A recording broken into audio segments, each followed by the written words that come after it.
Who wants to learn one of the trickiest hand sewing stitches out there that I almost never see anyone do? It's called the catch stitch or the cross stitch. Sometimes there are other names for things. I don't know, there's a million names for the same thing.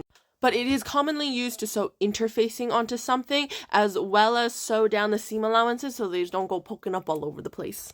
We're going to practice as if we're sewing down a seam allowance so that it stays in place. So first up, you're going to prep your needle with your thread and your knot, and you're going to come up from the back of your seam allowance, see back here, so then I can hide my knot.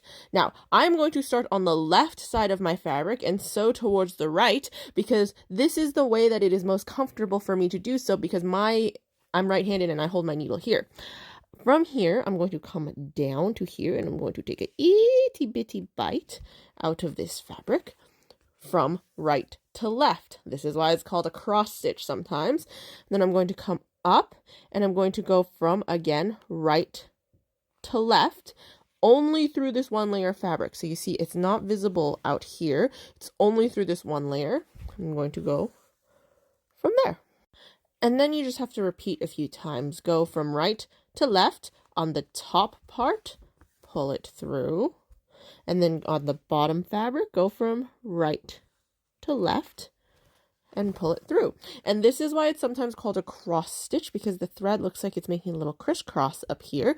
Down here, since I'm only taking a teensy tiny bite out of this fabric, it means that it is functionally almost invisible on the right side of my fabric, especially if I use a matching thread.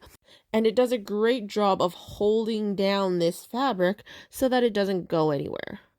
Now this, I'm using it to hold down this little seam allowance of the fabric, but it can also be used to hand stitch sew in interfacing in right here so that the interfacing stays where it needs to go and is barely visible on this side.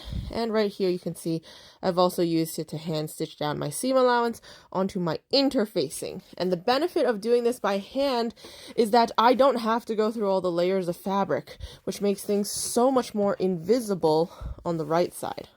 It can also, in some situations, be used to hand stitch this hem up onto the main thing so that it is, again, barely visible from the outside. So you could theoretically use this to do a blind hem.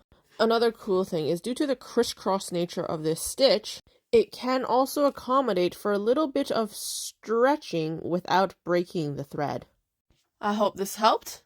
I almost never see this stitch used anywhere because it's not a super duper common stitch, and getting it to look nice is kind of tricky.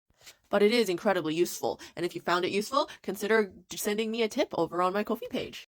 Happy sewing, and I'll see you next time!